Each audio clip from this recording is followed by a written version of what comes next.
Greetings, Scott the Night Train Piper here. I want to do something a little different today. Um, I promise this won't be extraordinarily long. I want to talk about this book, That Hideous Strength. Um, it's by C.S. Lewis. I believe it was written in the 40s, during or shortly after World War II. So, World War II is an influence on this book. It's part of a trilogy um, known widely as the Space Trilogy. Even though it doesn't always take place in space. In fact, this book is the third book in the trilogy. That Hideous Strength is the third book, and it takes place entirely on Earth. So for a space trilogy, not really space there. So, but I wanted to talk about it because it had a kind of a profound effect on me, and it was a really good book. So, just an overview of the space trilogy. The first one, Out of the Silent Planet, it goes to Mars, and the second one goes to Venus. So, and those are completely separate books that have completely different themes than this one does. This third one, but just as in the sense of an overview, the first one feels kind of like an adventure story. The protagonist Ransom goes to Mars and really learns the world. There's a lot of world building of what Mars is like.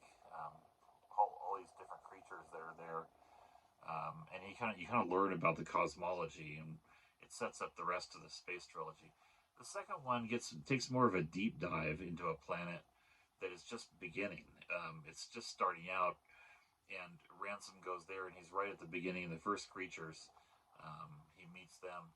It reminds me a little bit of The Magician's Nephew, which C.S. Lewis wrote as part of the Narnia series of books. It's kind of that sort of theme where you're right there at the beginning, and all the animals, all the creatures are innocent. And so, what would happen if an experienced person, part of a long-lived civilization, came into an environment like that? What would they say? What would they do? So that's the second book. This third book, um, I almost had a lot of trouble reading it. Honestly, I've tried to read it before in the past and kind of got just turned off in the first couple of chapters. You know why? Because it opens with a committee meeting at a college in England somewhere. And not space at all. It just, here's this college, and they're talking about these boring topics about, well, we really want to acquire this woodland area, and people are standing up and making pompous speeches about why and where the funding is coming from, and what will happen if they don't. Oh, this other college will get this opportunity. They have an opportunity, I guess, to the college in question, why they want to acquire this wood, why they want to pay for it to build there, is because of this organization that's a kind of a cutting edge organization called NICE, which is focused on research, scientific research. So seems innocent enough, seems kind of rote, kind of boring college stuff, and so that's how it starts out.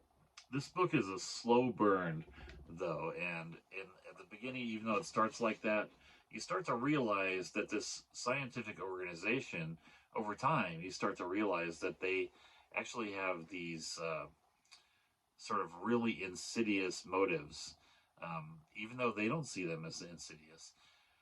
What happens is they espouse science above all else. There's a supremacy of science here, above all else. Any emotions, love, sympathy, empathy, science and rationalism is the most important thing, and also just the it's not even a belief, but knowledge. Knowledge is the most important thing. So they seek knowledge above all else, to the exclusion of other things. So it's very abstract. They have a very abstract viewpoint. These scientists, um, but the dark side of that is that they're willing to do anything in the pursuit of knowledge. They have animals they experiment on, and they have people they experiment on.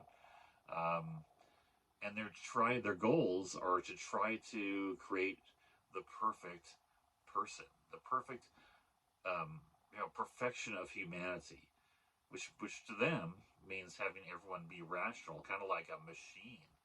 And so it's very creepy, and it's very Nazi. It's very eugenics. This whole group called Nice that comes into this college campus. So the book is a long, slow burn. Supernatural elements kind of come into play early on.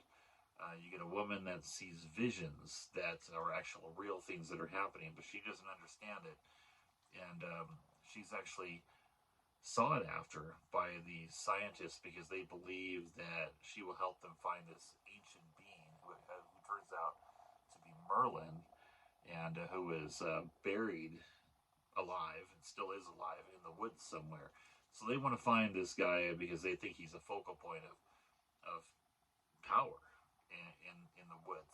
So, but on the alternative scale, there's a group of people at this kind of monastery nearby called St. Anne's, and they're much more balanced in their viewpoint.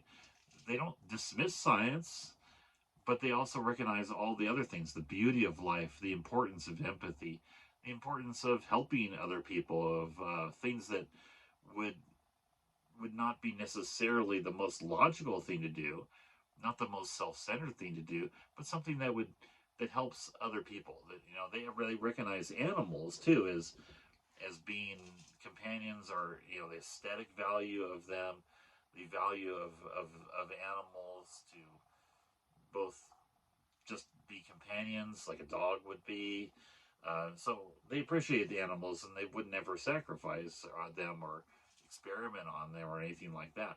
So there's this contrast set up between this world of scientific thought and pure scientific thought, abstract thought, represented by the nice, and then this other group that has a much more balanced looking at the whole of humanity, spiritual parts of humanity, the emotional parts of humanity, and the rational, and trying to balance those all, as most people end up trying to do in their life.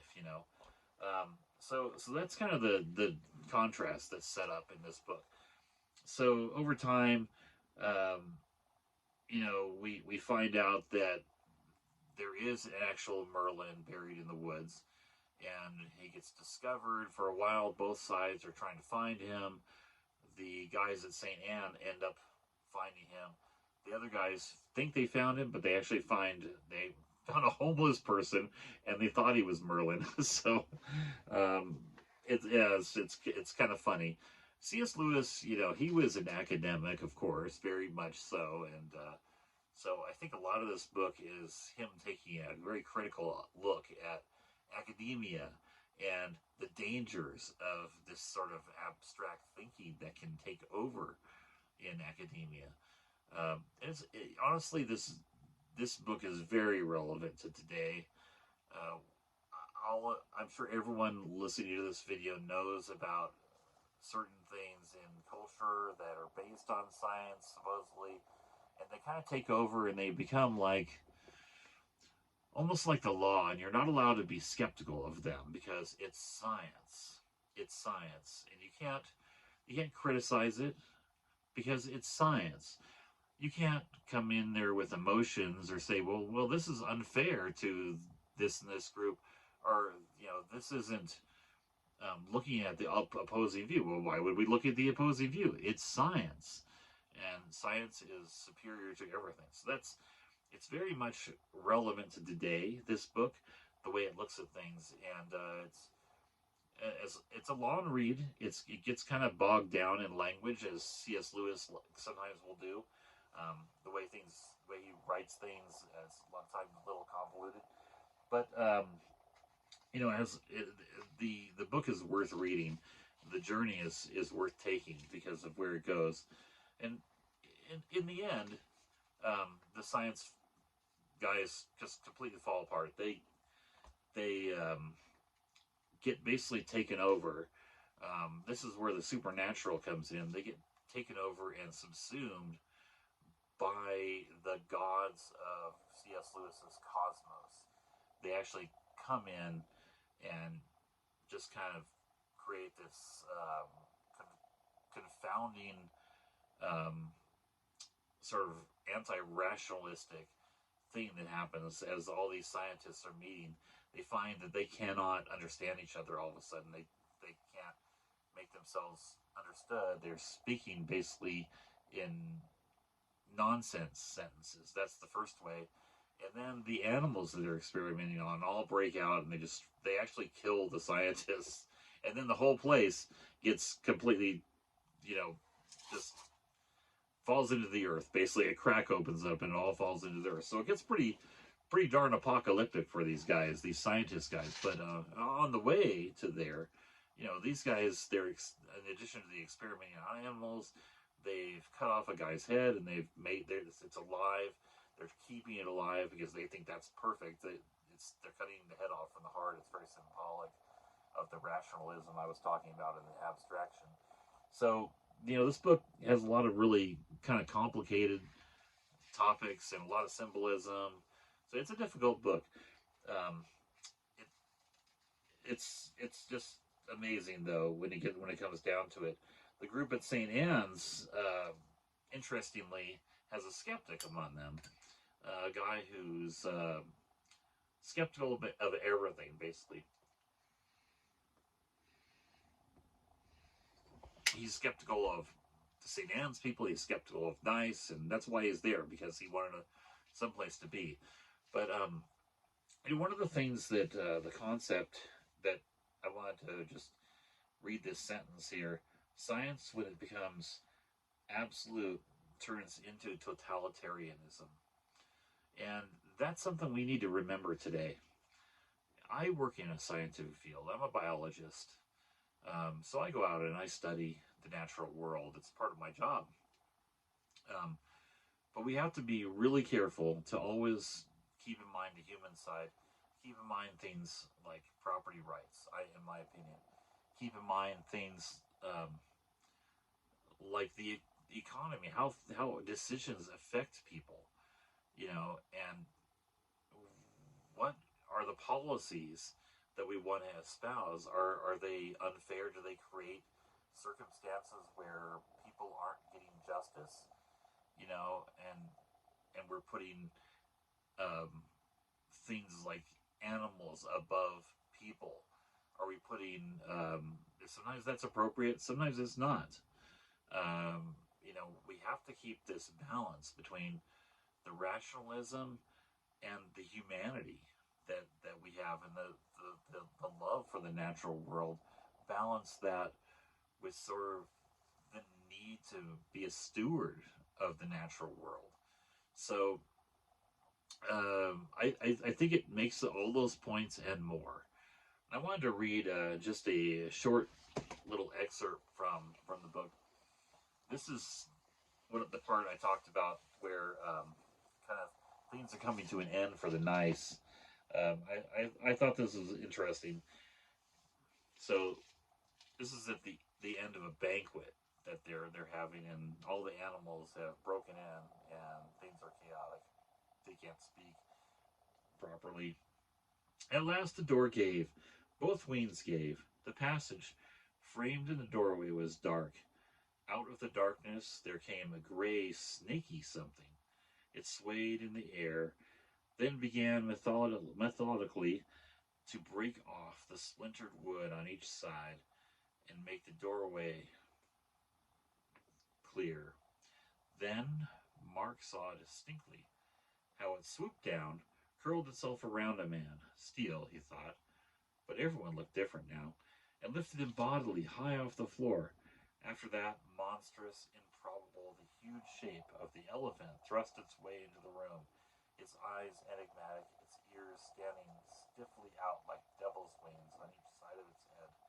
It stood for a second, with Steel writhing in the curl of its trunk, and then dashed him to the floor. It trampled him.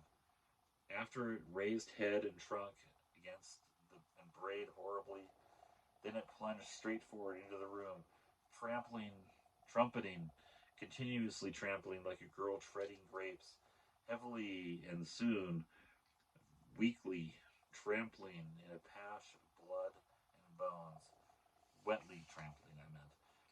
Bones, flesh, wine, fruit, and sodden tablecloth. Something more than danger darted from the sight into Mark's brain. The pride, insolent glory of the beast, the carelessness of its killings, seemed to crush his spirit, even as its flat feet were crushing women and men. Here surely came the king of the world. Then everything went black, and he knew no more. So C.S. Lewis, just brilliant. I don't think of elephants as particular killers, though I know that elephants can be pretty rude if you rile them up and you're on safari. So anyhow, that's it for this. This video's gone a little too long anyway, so I'm gonna stop here and just encourage you to read that Hideous Strength. Um, if you were up for it, read the first two books, I think, and then this one, hopefully you have the patience to make it through it. Hope you all be well, and I'll talk to you all soon.